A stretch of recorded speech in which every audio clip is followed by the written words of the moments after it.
I never knew but one white man who bore the name Hemings. He was an Englishman and my great-grandfather. He was captain of an English trading vessel which sailed between England and Williamsburg, Virginia, then quite a port. My great-grandmother was a full-blooded African and possibly a native of that country. She was the property of John Wells, a Welshman. As to myself, I was named Madison by the wife of James Madison, who afterwards was President of the United States. Miss Madison happened to be at Monticello at the time of my birth and begged for the privilege of naming me and promised my mother a fine present for the honor. She consented, and Miss Madison dubbed me by the name that I now acknowledge. But like many promises of white folks to the slaves, she never gave my mother anything. Of my father, Thomas Jefferson, I knew more of his domestic than his public life during his lifetime. It was only sincere in his death that I learned of the latter, except that he was foremost a man of the land and that he held many important trusts, including that of president. I learned to read by inducing white children to teach me letters. What else I know of books I picked up here and there, and now I can read and write. I was almost 21 and a half of age when my father died. James Madison Hemings.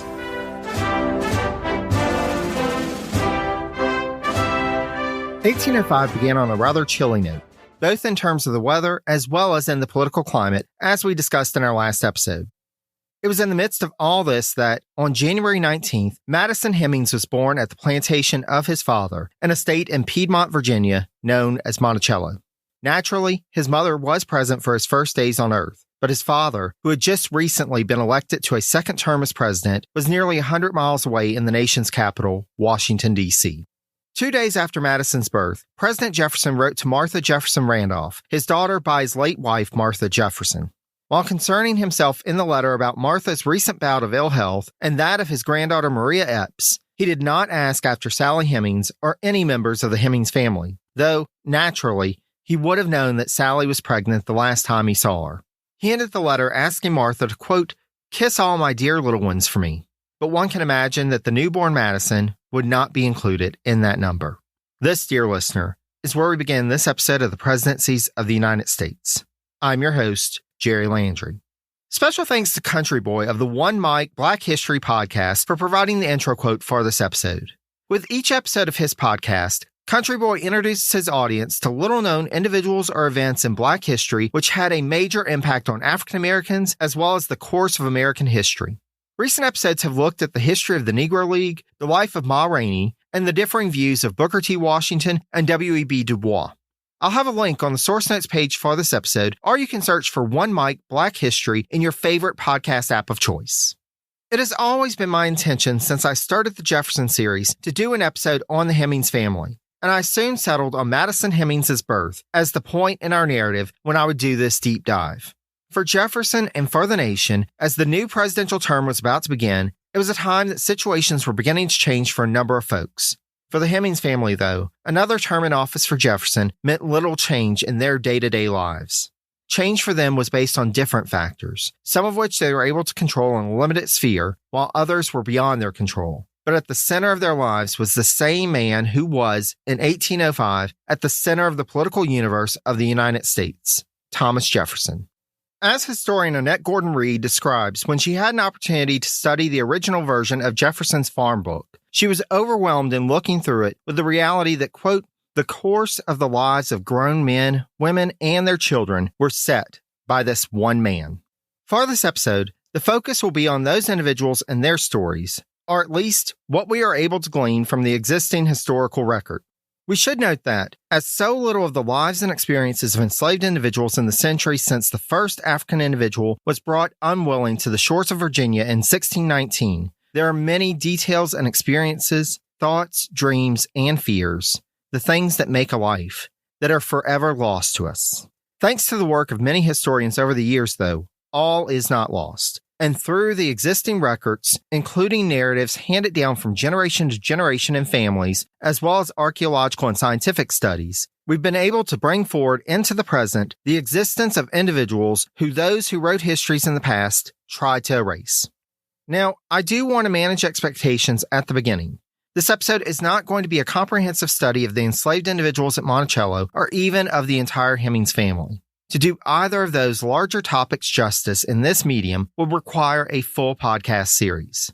As this is a podcast focused on the American presidency, I do want to keep this episode within that scope. But the intersection of the Hemings family and the presidency of Thomas Jefferson does give us an opportunity to get a glimpse of the lives and conditions of enslaved individuals in the late 18th and early 19th century.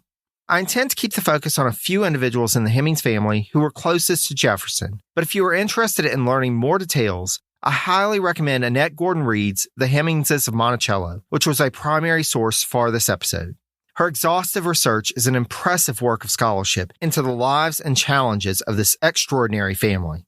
With that said, let us dive in. To start us on our journey in this episode, the fact that we are even able to talk about a Hemings family at all speaks to their unique situation. As noted by Gordon Reed, quote, one of the many ways that slave societies sought to drive home slaves' inferior status was to be careless about the use of slave surnames, signaling that bond people had no families that white society had to respect. Indeed, many of the forenames that we know of those who were enslaved are only because white slave owners wrote them in inventory catalogs or wills describing their property.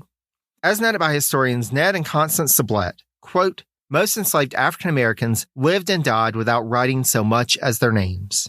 The Hemingses, though, were one of only a couple of enslaved families that Jefferson made a point of noting their last names. Within the enslaved community at Monticello, though, it does seem like, quote, slaves used their full first names and last names when describing who they were, and the very process of deciding what last name they would take for themselves was significant, as we shall soon see.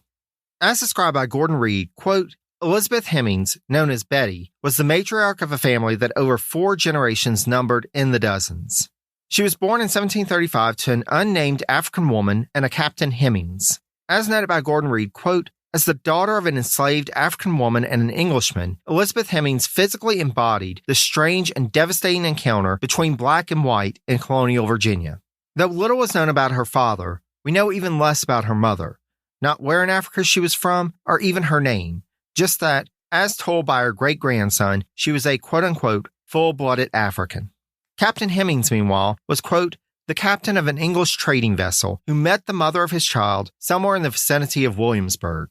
Upon Elizabeth's birth, Captain Hemings is said to have, quote, offered an extraordinarily large price for her, but her owner at the time refused to sell her, and despite the fact that Elizabeth was his flesh and blood, by Virginia law, enslaved status was matrilineally inherited. Thus, Hemings had no recourse or rights to his own daughter. Eventually, he left Virginia alone. Coming up on 5 Minute News, I'm Anthony Davis.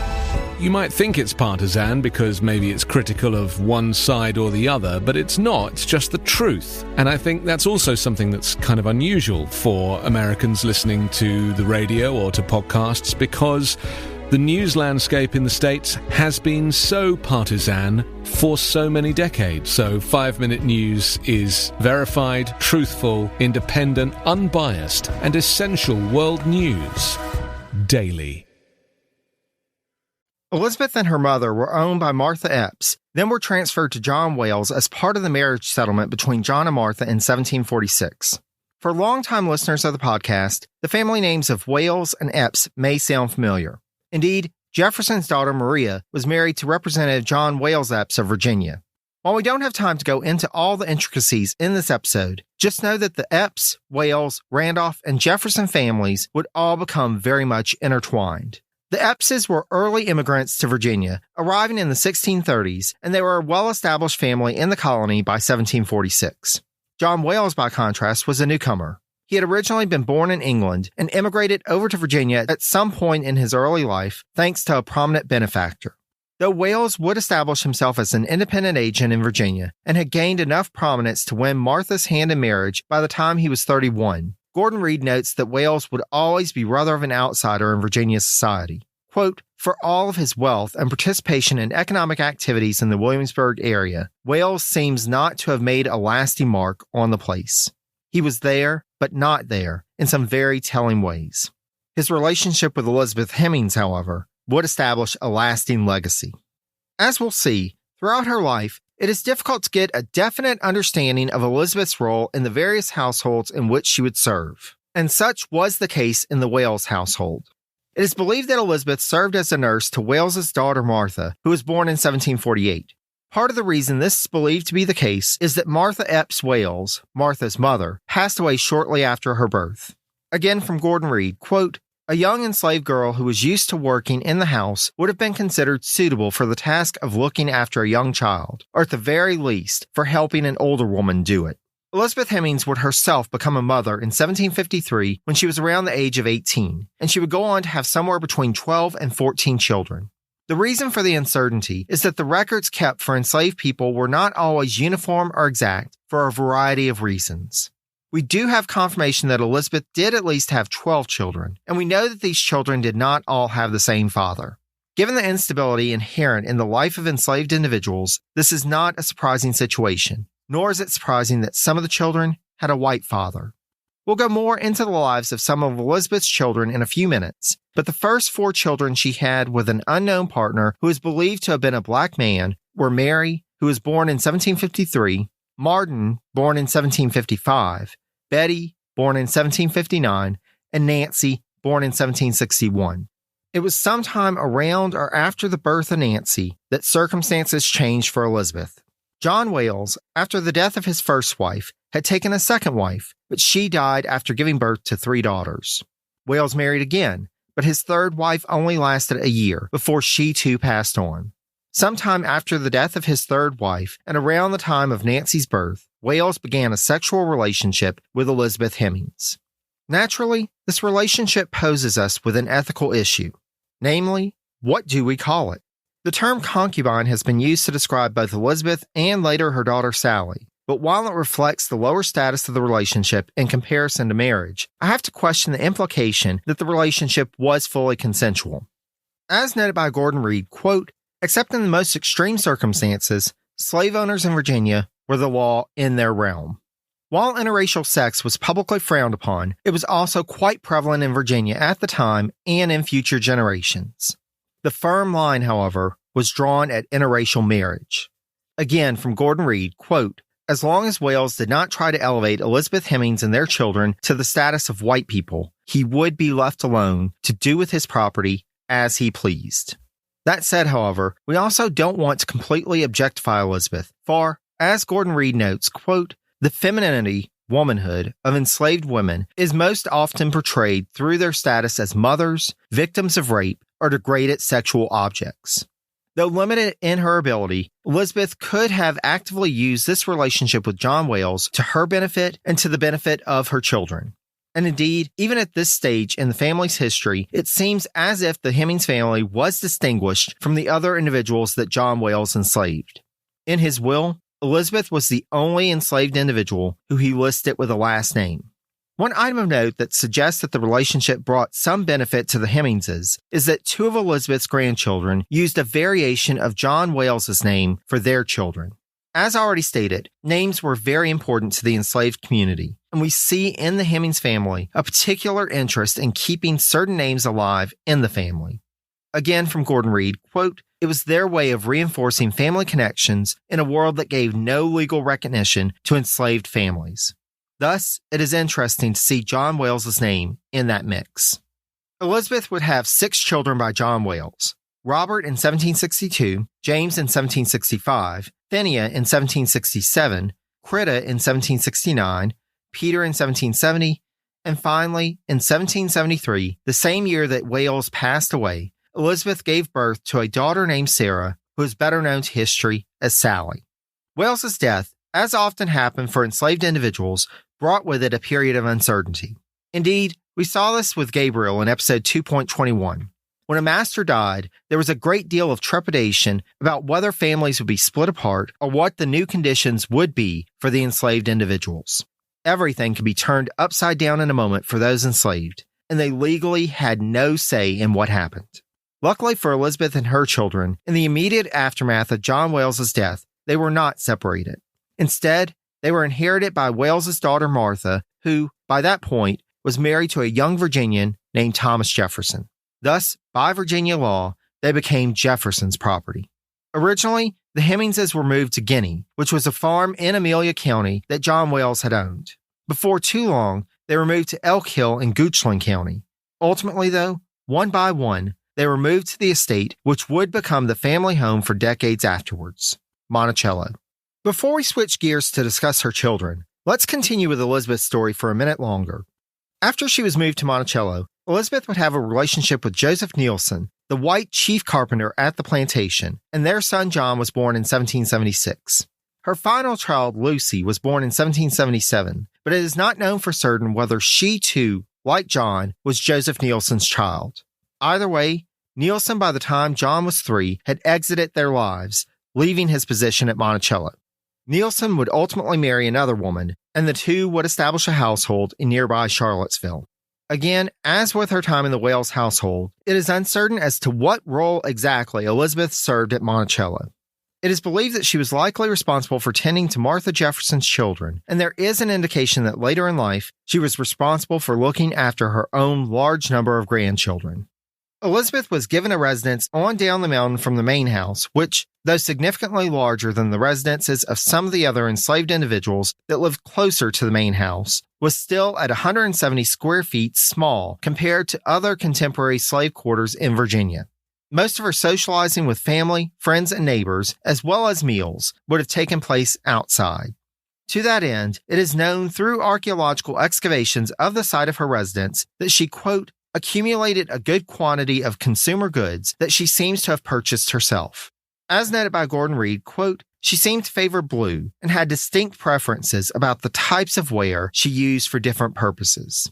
Except for some time in the early 1790s when she was moved to Tufton, one of the farms at the southern base of Monticello, for a reason that is unknown to us in the present, Elizabeth lived at Monticello until her death in 1807. Having lived far longer than the average life expectancy for the time, Elizabeth witnessed her family grow and push the limits of enslavement. Though she would witness some triumphs, including some of her children gaining their freedom, Elizabeth would also be witness to personal tragedies for her progeny. One thing, however, was clear from early on. Life for the next generation of Hemingses was not going to be the same as it was for their mother. While we don't have time to cover all of the details of the lives of all of Elizabeth's children, I would like to hit upon some highlights before we dive into the life of Sally Hemings. To start with, it appears that Elizabeth's oldest daughter, Mary, around the time that Elizabeth was involved with Joseph Nielsen, had a sexual relationship and a child with Nielsen's apprentice, William Fawcett. The reason Fawcett is believed to be the father of Mary's child is that the child, Joseph, took the last name Fawcett and went on once he had children to name one of his sons William. Joseph Fawcett would come to play a key role at Monticello in the early 19th century, but we'll come back to that. One of the key things to know about Mary Hemings is that her life reflects just how different the Hemings children who were not children of John Wales were treated from the Wales Hemings children. For Mary, she witnessed 3 of her children being given away as wedding presents. Her daughter Betsy, at the age of 15, was given as a wedding present to Maria Jefferson upon her marriage to John Wales Epps. And Betsy would go on to have 2 children by John Wales Epps, though it's unclear as to whether these children were born before or after Maria's death. As for Mary Hemings, she was ultimately able to escape slavery, but the price that she paid for it was a heavy one. Mary was leased out to a successful merchant in Charlottesville named Thomas Bell and moved to Bell's home with 3 of her children, Molly, Joseph, and Betsy. Bell and Mary Hemings ultimately began having a sexual relationship which would result in 2 children, Robert and Sarah. Though by Virginia law they could not be legally married, Mary, quote, found in Bell a man willing to live openly with her and to treat her and their children as if they were bound together as a legal family.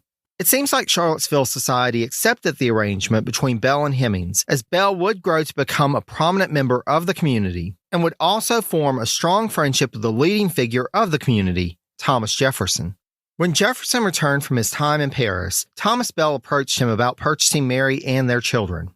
By this time, Mary's daughter Molly had already been given away to Martha Randolph, her son Daniel had been given away as well, and Joseph and Betsy would be returned to Monticello. Mary would only have her 2 children by Thomas Bell with her. Bell ultimately died in 1800, but with his death, Mary and her children achieved a pseudo-freedom. Though Bell did not go through the legal process to free them, as it was rather convoluted and not guaranteed to work, he acknowledged his children by Mary and made provisions in his will for them to inherit at least part of his estate, as if they were already free. Gordon Reed points out that this was a gamble, but it seems that, quote, no one rose to stand against his, Bell's, preferences, which is yet another example of how the law works on the ground, so to speak. When everyone, for whatever reason, agrees to look the other way, individuals can easily circumvent legal rules. Mary Hemings and her family with Thomas Bell would continue to live as free individuals in Charlottesville, with her grandson, Robert Scott, who was a musician, playing for the Marquis de Lafayette upon his visit to the area in 1824.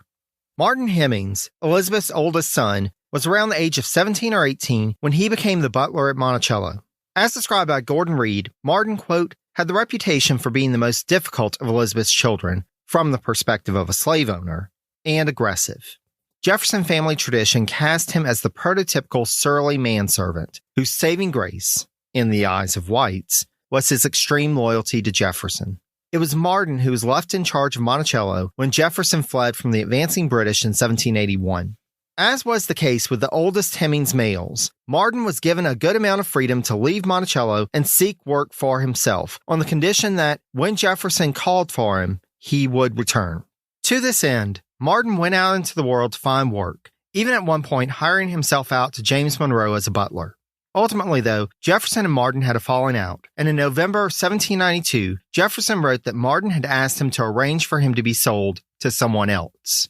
There is nothing in existing records which gives us even a clue as to what the quarrel between the two was about, nor, though Jefferson gives no account of it, should we conclude that Martin did not ask for his freedom first, before asking to be sold. It could be that Jefferson's unwillingness to work with Martin in order for him to obtain his freedom was the cause of the dispute. We have no way of knowing. It seems, however, that a buyer was never found for Martin, and the last mention that we have of him is in Jefferson's farm book in 1794. It is possible that he either died or, like his sister Mary, ended up in a state of informal emancipation where he found his own work. Unfortunately, Martin will not be the only Hemings who simply drifts into the uncertain ether of the fog of history, with his history ending without a resolution. Another of Elizabeth's children, Betty Brown, would not suffer this fate. Betty, at the age of 15, was in fact the first member of the Hemings family to come to Monticello. She was moved in January 1774 to become Martha Jefferson's maid. The two of Betty's children that we need to make a note of are Wormley Hughes and Burwell Colbert. Both, as with Joseph Fawcett, would come to play a large role in Monticello in the early 19th century. For now, though, let's skip ahead to the end of Betty's story, as she would continue on at Monticello long after her siblings and relatives, as well as, indeed, the Jefferson family itself had left. Her son Burwell, who had been given the keys to the main house, would go up to the mountain to check on the property, as well as his mother, until her death sometime after 1831. Let's shift gears a little and look at some of Elizabeth's children by John Wales. Robert Hemings was the oldest of these children, and very early on in his life, he was assigned a key role at Monticello. At the age of 12, Robert became Jefferson's personal attendant, replacing Jupiter Evans, who had been in that role since Jefferson had left home to attend the College of William and Mary in 1760. As Gordon Reed explains, quote, his wife's brother would now be the closest to him, Jefferson, physically, the keeper of secrets, and the possessor of intimate knowledge of him, just by virtue of their being in daily proximity to one another. As Robert took over this role in 1774, when Jefferson was beginning his rise to national prominence, this meant that Robert would find himself traveling with Jefferson up and down the eastern seaboard. When talking about Robert, though, we can't help but also talk about his brother James, who was 3 years younger than him. It seems that Robert and James would at times alternate in serving as Jefferson's personal attendant. Indeed, in 1784, Robert's role would shift once more as he was apprenticed for 2 months to train to become a barber. In this training, Robert became the first member of the Hemings family to learn a trade. Despite his new skills, when Jefferson was appointed as the diplomat to France, the Virginia planter opted to bring James and not Robert with him to Europe. We'll discuss more about James's role in France in a few minutes, but staying with Robert for now, Jefferson's departure across the Atlantic would give Robert an opportunity for autonomy unlike any he had had to that point. Jefferson gave Robert permission to hire himself out while he was away, and thus Like his brother Martin, Robert would start to develop a life of his own outside of Monticello and away from Jefferson. As Gordon Reed notes, during that 5.5 years, Robert, quote, more than learned the lesson that he could do without the man who legally owned him. Indeed, he could do without any owner at all. While working in Fredericksburg, Robert met Dolly, an enslaved woman who became his wife. When Jefferson became the first Secretary of State, he ordered Robert and James to accompany him to New York City, which was at that point the nation's capital. While James would remain with Jefferson, Robert soon returned to Fredericksburg in June 1790 to try to find work there in order to be close to Dolly. Now, though Jefferson had at times purchased other enslaved people to bring families together, from what we know, there was no attempt to purchase Dolly so that she and Robert could be together. Gordon Reed postulates that Robert by this point, quote, seems to have preferred working for people other than Jefferson.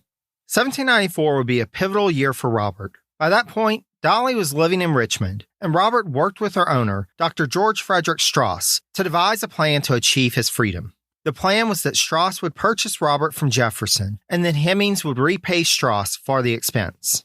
Now, we don't know for certain exactly why Robert didn't just approach Jefferson directly about working out an agreement to purchase his freedom. And again, just because Jefferson did not note a discussion of that sort happening doesn't mean that it didn't. However, we can speculate. So long as Robert was owned by Jefferson, he would be under the obligation to drop everything anytime Jefferson called for him. It was the same deal that Jefferson had with his brothers Martin and James, and such a deal could potentially impede Robert's ability to earn enough money in Richmond to buy his freedom.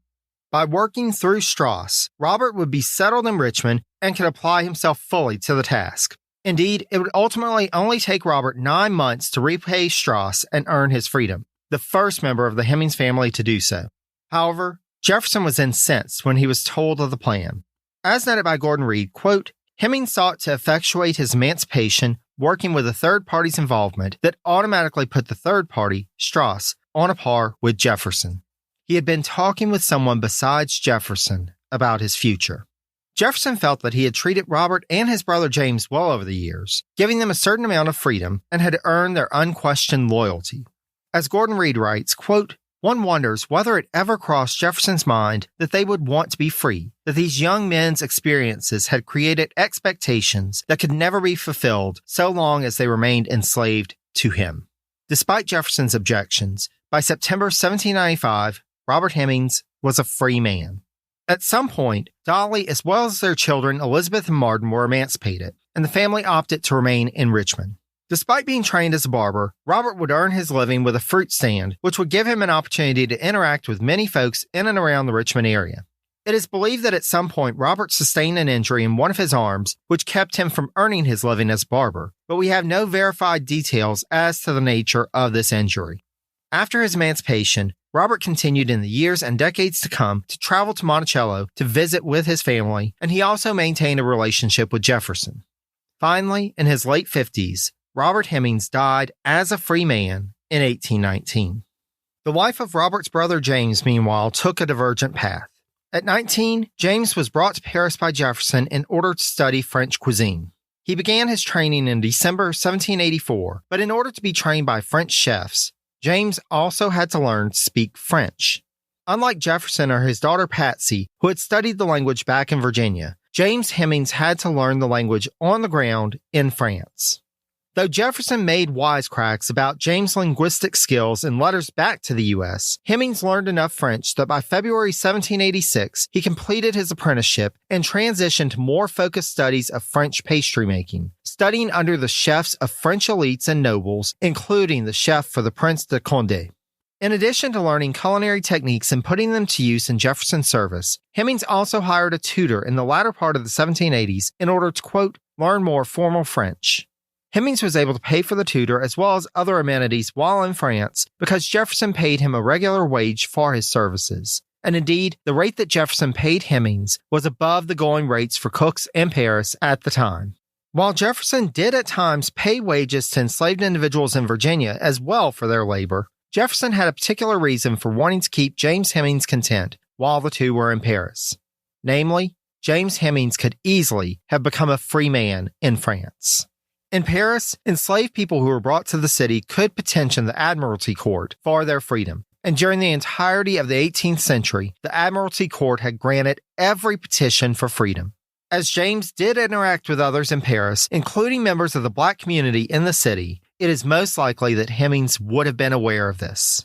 He would also likely have been aware how embarrassing such a petition would have been for Jefferson, not just because he tried to downplay his role as a slave owner, but also because, legally, Jefferson should have registered James Hemings with the local government upon their arrival, quote, so that they could keep track of which blacks were in the country, where they were, and when they had departed.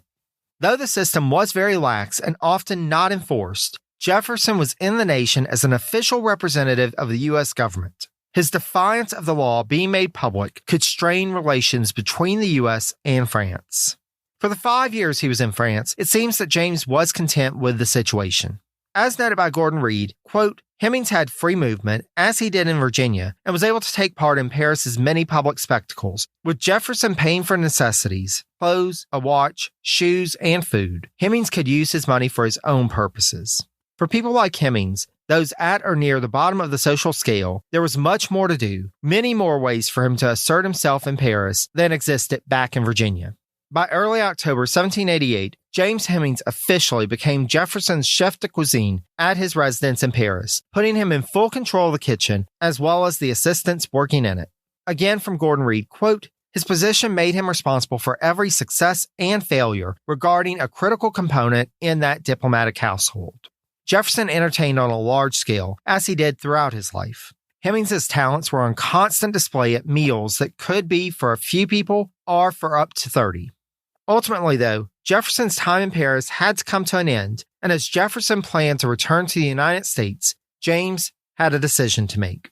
By this point, though, it wasn't a decision that he would be making alone, for his youngest living Hemings sister had joined him in France. Soon after their arrival, Jefferson had decided to send back for his youngest daughter, Polly, who had been left in the care of her aunt Elizabeth Epps and her husband, Francis Epps, back in Virginia. The Eppses, however, were reluctant to send Polly, as they had grown to enjoy her being a part of their household, and Polly herself was reluctant to be separated from them and the familiar surroundings they provided. Thus, the Eppses tried to avoid the issue in the hopes that Jefferson would change his mind, and they, along with Jefferson's sister, worked to dissuade him from the plan. With the long time that it took for correspondence to go back and forth across the Atlantic, 2 years would pass before they finally realized that they would have to send her. As Polly was 9 at the time, she would need someone to travel with her to Europe. In his initial request, Jefferson said that he would have to leave the arrangements to the Eppses, but proposed a few acceptable options. Quote, some good lady passing from America to France, or even England, would be most eligible, but a careful gentleman who would be so kind as to superintend her would do. In this case, some woman who has had the smallpox must attend her. A careful Negro woman, as Isabel, for instance, if she has had the smallpox, would suffice under the patronage of a gentleman. Instead of these possibilities, the Eppses opted to send Polly in the care of Sally Hemings, who was around the age of 14 at the time. Though both contemporary commentators in the person of Abigail Adams, who met Sally and Polly upon their arrival in England, and later students of history have questioned why the Eppses entrusted Polly to the care of someone so young. Enslaved individuals as young as 10 years old were expected to labor on the plantation. From historian John Chester Miller, quote, considering the size of his total labor force, Jefferson made extensive use of child labor. Between the ages of 10 and 16, before they were sent into the fields, boys and girls were employed in spinning, weaving, and manufacturing nails. A lengthy period of childhood as we think of it in the 21st century industrialized world hardly existed for free individuals, given that the age of consent in Virginia at the time was 10, but especially for enslaved individuals in the late 18th century, childhood was a very short period of time before they were expected to transition to the same duties and work as adults. Now, part of Abigail Adams's objections may have come from the convention of the time that, as described by historian Cynthia Kerner, quote, respectable girls and young women could not travel either near or far without the supervision and protection of a trusted escort. And a quote-unquote trusted escort, in Adams's mind, was more likely along the lines that Jefferson had outlined in his letter in 1785. Given what we know of the concern that the Eppses had for Polly and the protection that they had provided, It is difficult to believe that they would have sent her with Sally if they had any qualms about Sally's capabilities of escorting Polly. Upon their arrival in England, it wasn't immediately clear that Sally would be proceeding on to France with Polly. Indeed, in his letter to Epps in 1785, initially requesting them to send Polly, Jefferson had asserted that, quote, the woman need not come further than Havre, Lorient, Nantes, or whatever other port she should end at, because I would go there for the child myself, and the person could return to Virginia directly. Indeed, Abigail Adams shared with Jefferson the captain's opinion, quote, that Hemings would be of so little service that he had better carry her back with him on the ship that had transported the two from America. This, however, would have put Sally in danger. Had Sally been white, even the suggestion of such an action would have been dismissed as wildly inappropriate. A 14-year-old girl, unescorted, on a ship full of men crossing the Atlantic. However, the captain and Abigail Adams were most likely thinking of the alternate scenario, the widowed Jefferson and a 14-year-old girl together without a chaperone. As Gordon Reed notes, there was a notion at the time that, quote, rather than let people drift into a circumstance where the character of an individual male had to be tested or where the preferences of a young female were left unchecked, steps were taken to ensure that people were never in questionable circumstances. Jefferson, however, seems to have seen no problem with the idea of having Sally come to Paris. And why should he? The Hemings family was a familiar part of his household in Virginia, and having been in France for a few years now, he may have welcomed the idea of having another person from Monticello in his household at the Hôtel de l'Union. As we now know, there was reason to be concerned about what might happen with Thomas Jefferson and Sally Hemings living under the same roof, alone. Polly would not remain with Jefferson in Paris for long before she was sent off to school with her sister Martha.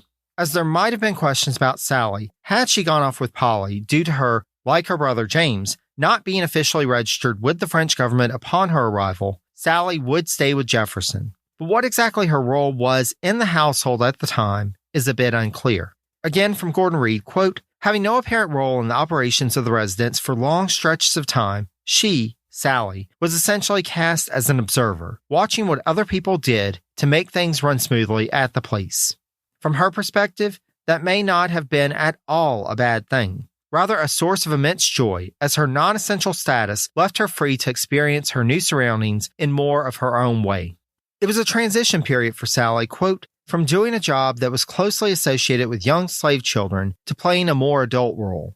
We can only speculate on how this process was for Sally, taking place in a new environment quite different from anything that she had previously experienced. It does seem, however, that this time set her up for what her role would ultimately be at Monticello. Like her brother, though, there was not necessarily a guarantee that Sally would return to enslavement in Virginia. Both James and Sally Hemings could have made a living in Paris. Certainly, one has to wonder, with James hiring a tutor to learn more formal French, whether that was his ultimate plan, to put his culinary training and the connections that he had made while working in Paris to use to support himself as a free man. Sally, meanwhile, had hobnobbed with the upper crust of Parisian society, accompanying Jefferson's daughter Patsy to balls as a lady's maid. As noted by Gordon Reed, quote, the fashion of having African and mixed-race servants gave her an advantage if she sought work as a femme de chambre. Failing that, she might have worked as a seamstress. Ultimately, though, both Hemingses would return with Jefferson to Monticello. For Sally's part, her son Madison wrote in his memoir that as the time approached for Jefferson's departure, she discovered that she was pregnant and, quote, refused to return with him, deciding that she wanted to take her chances at her and their child being free in France. Jefferson, however, quote, promised her extraordinary privileges and made a solemn pledge that her children should be freed at the age of 21 years. Though we have no way of knowing for certain exactly why she ultimately agreed to return with Jefferson, one point that Gordon Reed brings up in her work that is worthy of consideration as we ponder Sally's possible thought process is the societal expectations of the time for women. As she writes, quote, having sex with a man and going to death's door in order to bear children by him was thought to be a woman's duty. The challenges of motherhood were even more difficult for enslaved mothers, who carried with them a constant fear that their children would be sold or given away. As a soon-to-be mother, Sally would have to think of how to support her child. Would she be able to find work that would also allow her to raise her child? could she find a man in Paris who would support them? What would a life of freedom look like in France? It could be that Sally, as we have all done at one time or another, decided to opt for the devil she knew. She knew Jefferson. She knew that he could provide for her and her children. She knew what life was like at Monticello. She knew that she would have her family there to support her as well.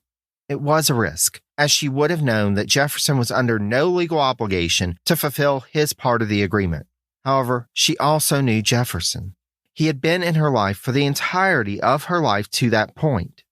One can imagine how she would have arrived at the decision that risking trusting Jefferson was less of a risk than the uncertainty of building a life for herself and her unborn child in France.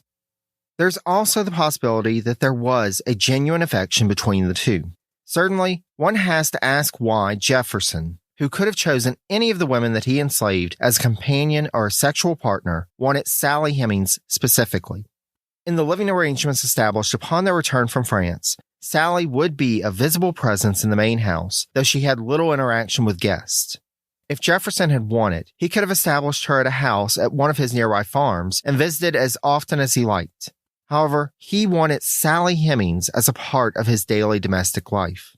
Even when it might have made Jefferson's life easier in the face of criticism, and Jefferson was a person who actively worked to avoid criticism, he did not change the situation with Sally, and she remained tending to his chambers until he passed away.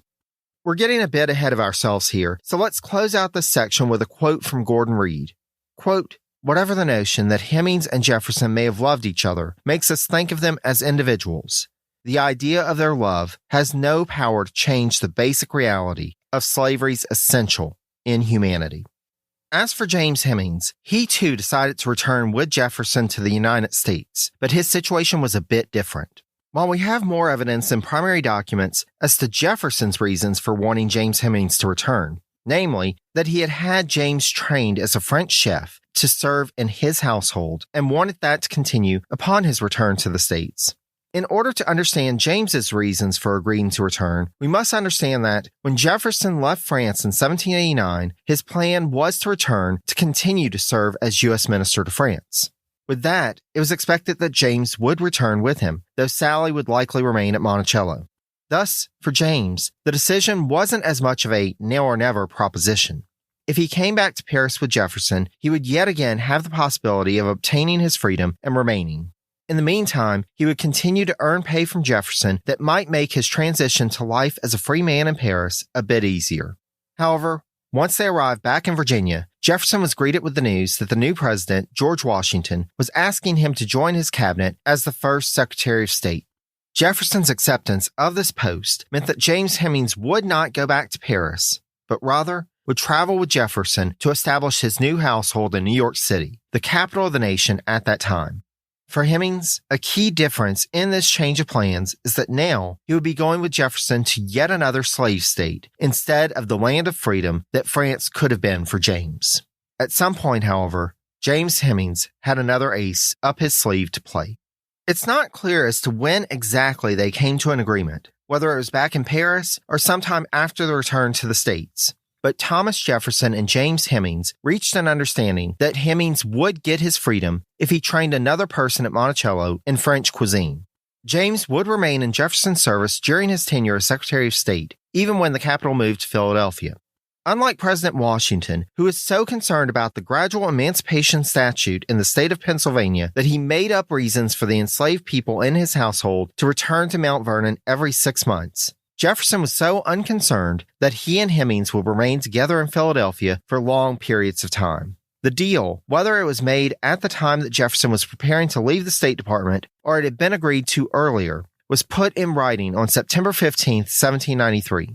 Though the document did not have any legal standing, and it was likely that it came at the insistence of Hemings rather than Jefferson's suggestion, the written deal between Jefferson and Hemings bound Jefferson by his honor to fulfill his obligation to Hemings, especially as it was witnessed by a Frenchman who served as a part of Jefferson's household in Philadelphia and for whom Jefferson had a great amount of respect. Upon their return to Monticello, James began to train his younger brother Peter as a French chef. It is quite possible that Peter saw this as a stepping stone for him, as he saw that James's training was leading to his freedom and establishing himself in a lucrative professional career as a free man. Whether they established a close bond at this point or they had been close previously, it does seem that Peter had a great respect for his brother as he named one of his sons after James. Though Jefferson may have been reluctant, in February 1796, he fulfilled his side of the bargain and signed the deed of manumission for James Hemings. When Hemings left Monticello at the end of the month, Jefferson gave him $30 to help him on his way. James initially tried to make his way in Philadelphia, hoping that the contacts that he had established there while serving in Jefferson's household would help him to find work. He ultimately decided to take advantage of his freedom by, quote, embarking upon a period of travel apparently within the United States and overseas. We know that he returned to Paris for a time and likely traveled to Spain as well. I share Gordon Reed's sentiments that, quote, the most maddening aspect of James Hemings' story is that both his voice and the conversations he had with his family and others are lost to us. One can only imagine what this experience was like for him. And indeed, James Hemings was not alone in approaching newfound freedom in this way. Immediately after the Civil War, it seems that formerly enslaved individuals also took to traveling. As Gordon Reed succinctly puts it, quote, freedom meant movement. James Hemings did make his way back to Baltimore while Jefferson was serving as vice president and was still there when Jefferson was elected the third president of the United States. As he was preparing his household, Jefferson wrote to a white acquaintance in Baltimore asking him to approach Hemings about serving as his chef at the president's house. Now, the problem was the way Jefferson did this, as it seems that Hemings took offense. He was a free man. Why didn't Jefferson just write to him personally? Instead, Jefferson employed a similar method to how he had done while Hemings had still been enslaved to summon him back when Jefferson had need of him. Hemings sent back word for Jefferson to write to him directly with an offer, as well as what the conditions of his employment would be. Upon receipt of this message, Jefferson then took offense. Hadn't he paid for Hemings' training? Hadn't he treated him well? Was this loyalty? Besides, he didn't have time to play around. As we discussed, with the delayed resolution of the election of 1800, Jefferson had no time to spare. Thus, he worked through other intermediaries to hire Honoré Julien, a French chef who was in the U.S. Like with Hemings, Jefferson did not directly write to this white man to hire him to serve. Thus, James Hemings would miss out on the opportunity of becoming the first African American to serve as the chef at the president's house. Still, we should remember, as noted by Gordon Reed, quote, after all these years, Hemings undoubtedly had complex feelings about Jefferson, and it is likely that Jefferson had complex feelings about him as well. It could hardly have been otherwise. Despite their disagreement, Jefferson would hire Hemings to cook at Monticello while he was there during the congressional recess in the late summer of 1801. Though this was a short-term gig, it did provide James with an opportunity to visit with his family.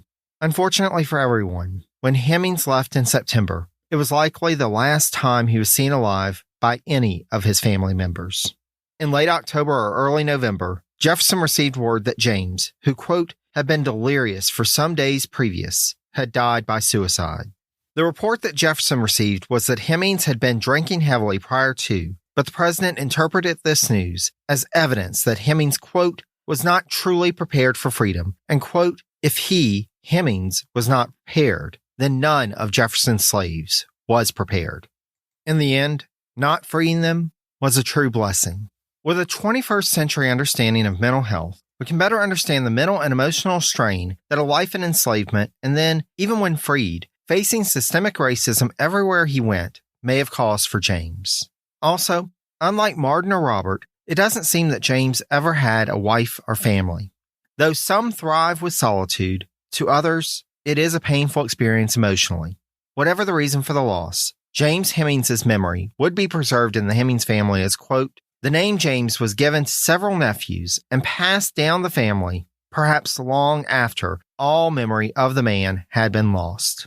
In his sadly short life, James Hemings had experiences shared by few of his contemporaries, no matter their background. He was much more well-traveled than many Americans of the time. He'd been trained as a French chef by the experts in their native land, and he had obtained his freedom from slavery. His is a quite unique story. Before we turn back to Sally Hemings, I'd like to take a few moments to quickly address a couple of her siblings. There was one other Hemings who left Monticello in the 1790s. Thenia Hemings, one of Sally's older sisters who had worked in the household at Monticello since she and her family were brought there, was sold along with her 5 daughters to Jefferson's friend and colleague, James Monroe, in 1794. It is believed that the sale may have come at Thenia's request and that her partner, possibly her husband and or the father of her children, was either enslaved on Monroe's plantation or a plantation nearby. As Monroe was serving as U.S. Minister to France at the time and just completed the sale prior to his departure, Thenia and her children were at times hired out. Unfortunately, while hired out to a relative of Monroe's, Thenia passed away just a year after being sold in 1795. Monroe, after hearing the news, wrote that, quote, "She is an irreparable loss." As for Peter Hemings, in addition to being trained as a French chef by his brother, he also learned how to brew beer from a brewer originally from London who had moved to Virginia. By the time Jefferson retired from the presidency in 1809, this would come to be one of his primary responsibilities at Monticello. However, if Peter Hemings had hoped that he might follow in the footsteps of his brothers Robert and James and obtain his freedom through his trades, he would be sorely mistaken. Despite being of the Wales-Hemings lineage, Peter would continue to be enslaved by Jefferson for the remainder of Jefferson's life. We'll expand on that a bit further shortly. Before we do that, though, we must look at one more of Elizabeth Hemings' children, the last in this generation that we'll discuss. As mentioned earlier, John Hemings was the child of the white chief carpenter at Monticello during the 1770s, Joseph Neilson, and Elizabeth. Fast forward to the 1790s, while Jefferson was serving as Secretary of State, he directed from afar construction work at Monticello, and in one of his letters providing instructions to his son-in-law, Thomas Mann Randolph, Jefferson said that he wanted John Hemings, who at that point was 17 years old, to work with the white professional joiner who was currently at work on his house. Now, a joiner is someone who did any woodworking required for a house, and by having John Hemings trained in this trade, Jefferson would have a valuable resource on hand for what he knew would be a lifetime of projects around his home. For John, as the example of his brothers had proven, being trained in a sought-after trade would provide him with a way of making a living should he obtain his freedom. However, from this point forward, the only Hemingses that had the possibility of being freed by Jefferson during his lifetime were his children by Sally Hemings. Sally would not live in either New York City or Philadelphia while Jefferson served first as Secretary of State, then later as Vice President in the 1790s. Nor would she live permanently in the president's house in Washington, D.C. during his presidency, though Gordon Reed notes that she may have visited him there as, quote, there was periodic traffic between Jefferson's 2 households during his 8 years in Washington. However, his first retirement to Monticello in the mid-1790s, as well as his frequent travels back while in office, provided opportunities for Jefferson and Hemings to be together. And for the most part, Hemings would remain at Monticello following her return from Paris. Sally's first child, the one conceived prior to Thomas becoming Secretary of State, did not last long and passed away in 1790. Following Jefferson's return to Monticello, Sally gave birth to a daughter named Harriet in October 1795. Harriet's naming marked a beginning of a trend with Sally's children that was at odds with the Hemings family's tradition of perpetuating certain family names. Harriet was not a name from either the Hemings or the Wales tradition. Rather, Harriet Hemings was named after Harriet Randolph, who was the younger sister of Jefferson's son-in-law. Harriet Randolph was a frequent guest at Monticello at the time, and Jefferson was quite fond of the young woman. Thus, though Sally Hemings had been able to influence the ultimate destiny of their children, Thomas Jefferson would leave his mark on each by bestowing upon them a name that was important to him. Gordon Reed notes that this was the case with his late wife Martha as well. Their children also had been named after members of the Jefferson family rather than the Wales family. Sadly, Harriet did not last long and passed away in early 1797 as her father was preparing to assume office as Vice President of the United States. As vice presidents in the early republic were often not needed in the nation's capital, 3 children were conceived during Jefferson's tenure as vice president. William Beverly Hemings was born on April 1, 1798, and was named after either Thomas Mann Randolph's nephew William Beverly, or, more likely, after the famous Virginia leader William Beverly, who had negotiated a treaty back in 1744 that Jefferson saw as a key moment in Virginia history. At the time the child, who had come to be known commonly as Beverly, was born, Jefferson had been engaged in a defense of his notes on the state of Virginia and, As Jefferson was actively engaged in research on Virginia history as a part of that defense, William Beverly was likely prominent in his mind. Though Beverly would ultimately live to adulthood, Sally suffered the loss of another child who died shortly after her birth in 1799. In May 1801, however, shortly after Jefferson had assumed office as the third president of the United States, Sally gave birth once more to a girl who was also named Harriet. The second Harriet would fare better than her sister and survive childhood. Jefferson's assuming the presidency, though, would come to impact the family in new ways. Sally Hemings' status at Monticello and her relationship with Thomas Jefferson was not a complete secret in and around Charlottesville. As noted by Gordon Reed, quote, "People in Charlottesville and its environs have been talking about Sally Hemings and Thomas Jefferson for nearly 10 years, gossiping as neighbors will." Likewise, though much has been made about Jefferson's flirtatious relationship with Maria Cosway, as Gordon Reed explains, quote, "Far more people on American soil in the 1790s knew about Jefferson and Hemings than knew about Jefferson and Cosway." Thus, with his elevated prominence in the public spotlight, it is not surprising that as early as September 1801, we start to see stories about quote-unquote Mr. J and his multiracial children. As we've already discussed in episode 3.18, it was James Callender's article in the September 1st, 1802 issue of the Richmond Recorder that really brought Sally Hemings to the nation's attention. Though we have no way of knowing for certain the impact that this had on Sally, we can imagine that this shattered any illusions that she might have had of being able to carry on a completely private life at Monticello. Given how integrated the Hemings family as a whole was in Jefferson's life, it's difficult to imagine how it ever could have remained a secret. Indeed, though Sally did not reside in D.C., two women who were related by marriage to the Hemings family had been brought to Washington to learn French cuisine from Honoré Julien, the chef at the president's house. Though a majority of the domestic servants at the president's house were white women, an unusual demographic composition from that of Jefferson's other households over the years, the presence of a handful of enslaved women still in their teens may quite possibly have contributed to rumors that Jefferson, quote, had an African harem for his sexual pleasure that spread around the time that the Sally Hemings story broke. Ultimately, Jefferson would survive the controversy to be reelected to a second term, which brings us to where this episode began. Madison Hemings was born in January 1805, and, as our opening quote suggests, the story is that Dolly Madison requested that the child be named after her husband. It does seem like the name created a little of a competition at Monticello, for nearly a year to the day of Madison Hemings' birth, Martha Randolph gave birth to a child that she named James Madison Randolph. As Martha's child was born at the president's house, Jefferson was present for his birth, though he had not been there for the birth of his own son. The birth of Thomas and Sally's last child in 1808, Thomas Easton Hemings, who was named after a Randolph cousin of whom Jefferson was fond, would in fact prove to be the only time that he would be present for the birth of any of his children with Hemings.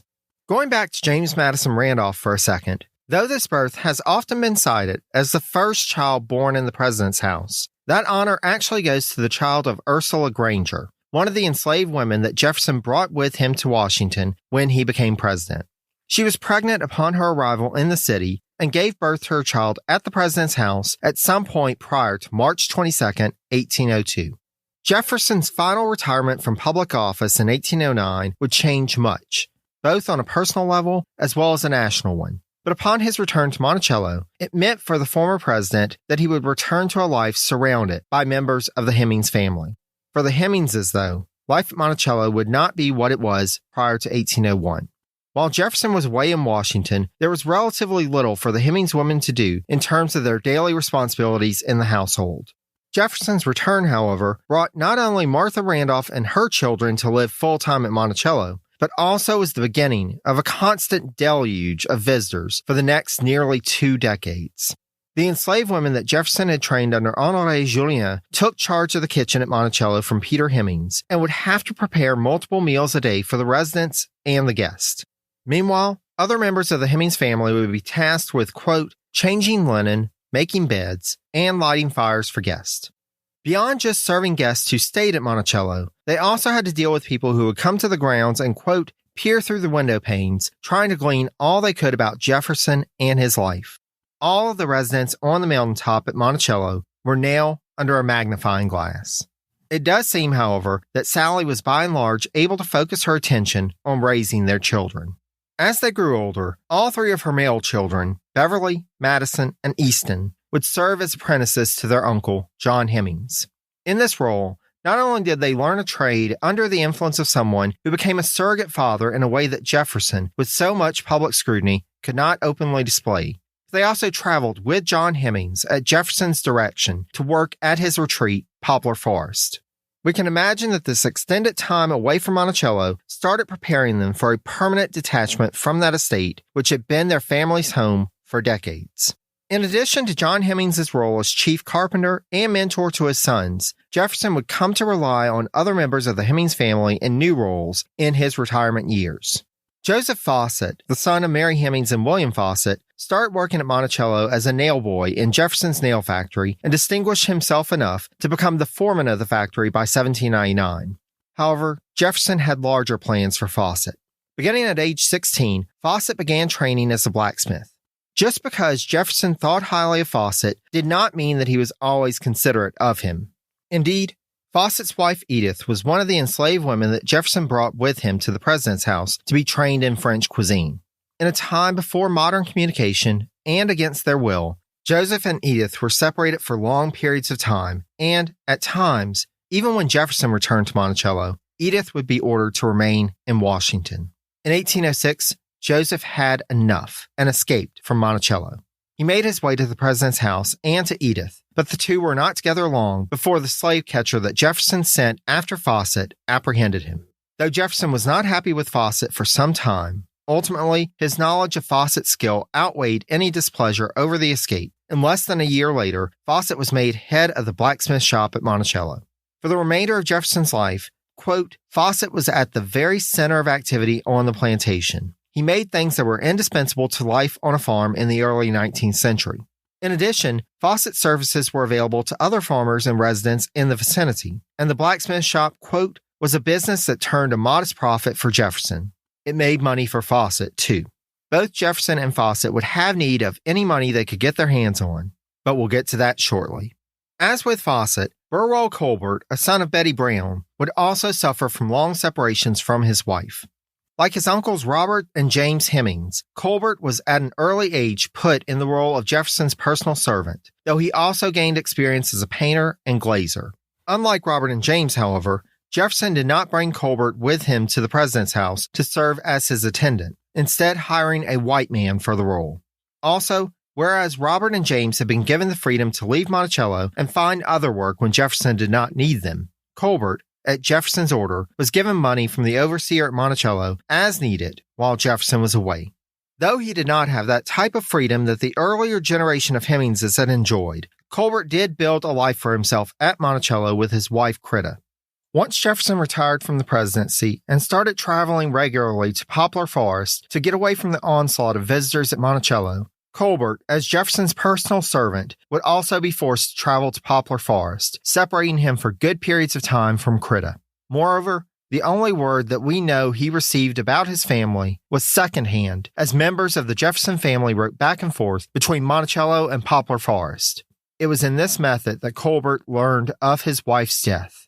She had died at Monticello while he was serving Jefferson at Poplar Forest. Colbert would continue as an enslaved servant to Jefferson until the former president's last day. Wormley Hughes, another child of Betty Brown, grew to adulthood working in various capacities at Monticello, including stints in the nail factory and on various building projects. At one point, he was put in charge of the stables at Monticello, but around the time that Jefferson retired from the presidency, Hughes became the head gardener. Because of Jefferson's love of gardening, the two would spend a good amount of time together laying out flower beds and gardens. Hughes was married to Ursula Granger, the enslaved woman who gave birth to the first child ever born in the White House. They, too, would remain enslaved by Jefferson up until his last day. For two of Sally Hemings' children, however, they would attain their freedom prior to their father's death. By Virginia law, the four Hemings children were technically white, and in a society with ingrained legal and societal inequity, the only way that they could live truly free at the time was if they lived as white citizens. However, in order to do so, they would have to abandon all ties to their past, including those to both their father and their mother. As the oldest, Beverly would be the first to leave Monticello in 1822 around the age of 24. Though we have no way of knowing for certain, it is likely that Beverly used the next few months to make arrangements for his 21-year-old sister Harriet, who left a few months later on a stagecoach and with $50 in hand as provided by Jefferson. This sum was a large amount at the time, the equivalent of around $900 in modern currency. The official record would be that the two, quote-unquote, ran away, but it was the fulfillment of Jefferson's promise to their mother. With his sons, Jefferson had tried to prepare them with trade skills, while Harriet had been trained on how to, quote, spin and weave in Jefferson's small textile operation, which would give her skills necessary to manage a household as a wife and mother. We can only speculate as to whether Jefferson would have followed a similar approach with Madison and Easton when they came of age, but time ultimately ran out for the now octogenarian former president. As we'll discuss in more detail in his post-presidency episode, Jefferson's financial situation was in shambles by the time of his death. Though he had never done well at managing his personal finances, between his debt and bad economic conditions, Jefferson was constantly on the verge of financial ruin towards the end of his life. Thus, when it came to drafting his will, he had to be very deliberate for, as noted by Gordon Reed, quote, creditors' interests took precedence over emancipations, so the list of people to be freed had to be very small, and the people on it chosen with extreme care. In the end, there were only 5 names listed: Burwell Colbert, John Hemings, Joseph Fawcett, Madison Hemings, and Easton Hemings. Colbert would instantly be granted his freedom, along with $300. John Hemings and Fawcett would receive their freedom a year after Jefferson's passing, and in order to allow them to use their respective trades to earn a living, they would be given all of the tools in their respective shops. Madison and Easton, however, were a bit trickier. As Jefferson did not want to reveal his relationship to the 2 young men, he wrote his will in such a way as to suggest that they were only being freed because they were so close to their Uncle John. Thus, their freedom was conditional on them serving as apprentices to John until they turned 21 years old, at which time they would be freed. Now, at the point of Jefferson's death in 1826, Madison had already turned 21. Thus, the execution of the will meant that Madison was instantly freed. Likewise, as evidence that the family knew that the 2 were Jefferson's sons, Easton too was instantly freed when the will was executed, and, as noted by Gordon Reed, quote, it is almost inconceivable that the family would have done this without Jefferson's prior instruction. The problem with this emancipation, however, is that there were only 5 names on it. John Hemings and his 4 nephews may have been freed, but none of the rest of their families, be it parents, siblings, spouses, or children, were likewise freed. In January 1827, an auction was staged to sell off the remainder of the enslaved individuals from Monticello, with the notable exceptions of Betty Brown, Crita Hemings, and Sally Hemings. Betty, as noted previously, would be able to live out the rest of her days on the mountain. Crita was sold to Jefferson's grandson, Francis Wales Epps, and allowed to live first with her husband, Zachariah Bowles. Then, after his death, was set up on a 96-acre farm just north of Charlottesville to live out the rest of her days. The auction itself was awful, but a more guaranteed worse fate for all those still enslaved on the mountain was avoided. Jeff Randolph, Jefferson's grandson who helped him administer his estate in his later years, received an offer from a planter in Georgia to purchase a majority of the enslaved people from Monticello. Randolph, knowing of the harsh conditions for enslaved individuals in the Deep South, refused the offer. It also seems that there was an active effort to keep the prices of the enslaved individuals as low as possible in order to allow family members who were free to purchase their relatives. For example, Peter Hemings was purchased for $1 by his nephew and was subsequently set free, working as a tailor for the rest of his life. Despite this, some members of the Hemings family were not so lucky. Joseph Fawcett worked with members of the Hemings clan as well as with people in the white community of Charlottesville to arrange for his wife and children to be bought by folks who would then sell him his family members back once he was in a position to do so. In this way, Fawcett was able to get some of his family back, but not all. The white man who bought his son Peter broke his promise to Fawcett and instead kept Peter as his property. There was no legal recourse for Fawcett to save his son. Meanwhile, his daughters Maria and Isabella were sold to people that Fawcett didn't know and lost to their parents, as well as to history. Fawcett's daughter Patsy was also sold off, but she ran away afterwards. She did not rejoin the rest of her family, and we have no clue as to her ultimate fate. Fawcett would spend the remainder of his life trying to reunite his family, successfully gaining ownership of 5 of his children and 4 grandchildren before the Fawcetts moved around 1840 to Ohio. Before their passing, Joseph and Edith Fawcett were reunited with their son Peter. His years as a free man would not be happy ones for John Hemings. His eyesight had been growing ever worse for a number of years, and he ultimately got to the point that he could not practice his craft. An even harsher blow, though, was the death of his wife Priscilla in 1830. After her death, he stopped working and started to drink heavily. John would live only 3 years more after her passing. Burwell Colbert's freedom, however, would allow him an opportunity to establish himself as a painter and glazer, working both at the University of Virginia and in the greater Charlottesville community, as well as remarry a 20-year-old free woman and start a new family. This did not mean that Burwell, too, did not suffer heartaches, as portions of his family from his first marriage remained enslaved. Despite the professions of the Randolphs that they valued family connections, in 1836, Martha Randolph gave Colbert's daughter, Martha Ann, as a quote-unquote gift to her son Louis and his new wife. As the newlyweds were planning to settle in Arkansas, this meant that it was quite possible that Burwell would never see his daughter again. Though Wormley Hughes was not one of the 5 set free in Jefferson's will, Martha Randolph and her son Jeff made sure that Wormley, his wife Ursula, and 7 of their children, after being sold to various people in Charlottesville, were reunited at the Randolph home Edgehill within a few days. For 2 years, Jeff Randolph successfully worked to purchase 18 more members of the Hughes extended family, and 8 years after Jefferson's death, Martha directed that Wormley be quote-unquote given his time, which meant that he was freed without going through the formal legal process of emancipation. Hughes continued working for 2 more generations of the Jefferson-Randolph family as a free man and passed away in 1858. That brings us back to Sally Hemings. After Jefferson's death, though still technically enslaved, Hemings and her 2 sons, Madison and Easton, rented a house on Main Street in Charlottesville, which was close to her sister Mary. Ultimately, both sons would move out and purchase their own homes, and Sally would end up living with Madison. At the same time as Martha Randolph gave Wormley Hughes his time, she did the same with Sally. Thus, she lived out the remaining years of her life as a nominally free woman in downtown Charlottesville, passing away in 1835. Though after 1802, Sally Hemings was the most well-known enslaved person in the United States, there's still so much that we do not know about this individual who spent decades intimately linked with the 3rd President of the United States. Likewise, though through the work of historians and archaeologists, much has been recovered of the family history of the Hemingses, there is still so much that we may never know.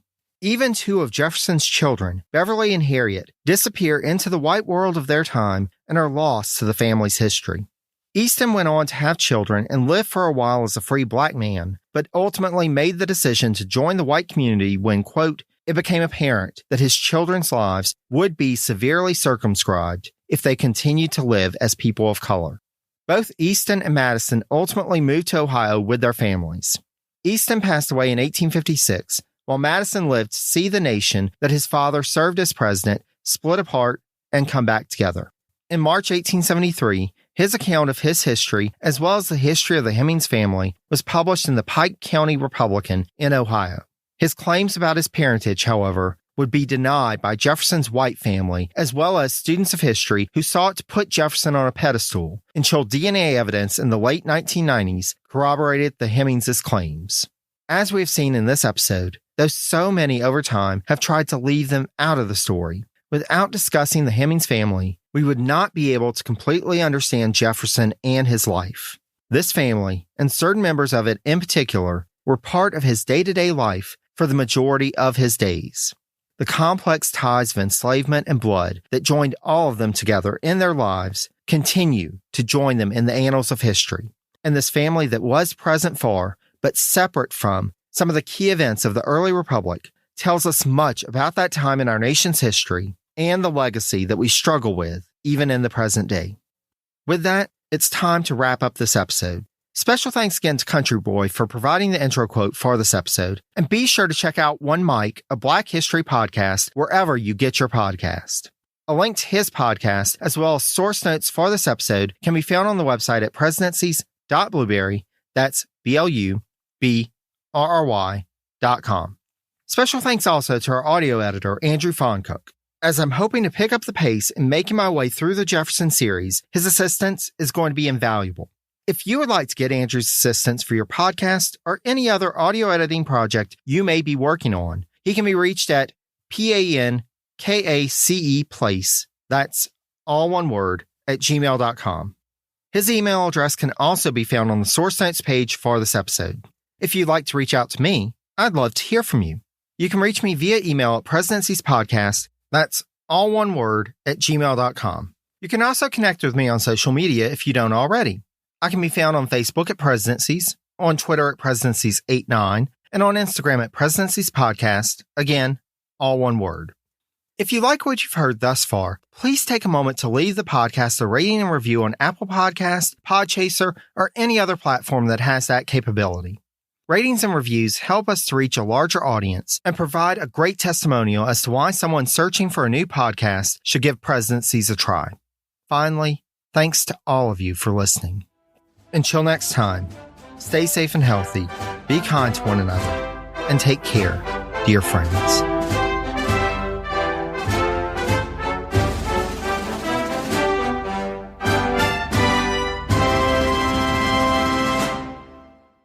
History is the greatest adventure story.